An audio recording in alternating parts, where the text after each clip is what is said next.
Kaya naman ang daling isinilid. Kaya naman ang daling isinilid. Walang palag. Hindi na malikot. Teka, ang luwag pa sa body bag. Kasya pa si Mon!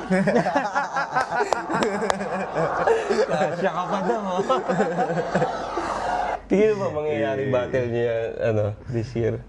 Ay, di ko masabi. Nakausap mo ba siya or si Arik or meron ng talks? Wala pa naman niya. Pero pagtapos nung battle na nagkita kami ni Tipsy sa baba, nagkapira kami. Ang ganda ng laban nun ha, Tipsy Dimot. I'd pay money to see that. Yeah, no?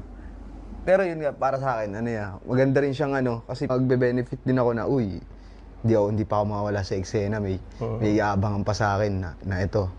Anong pakiramdam mo na parang game?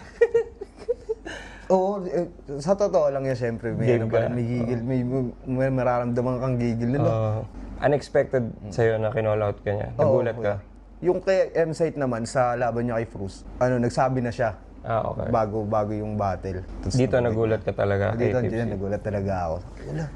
Kasya pa daw, payag ka naman, tangino, kasya daw.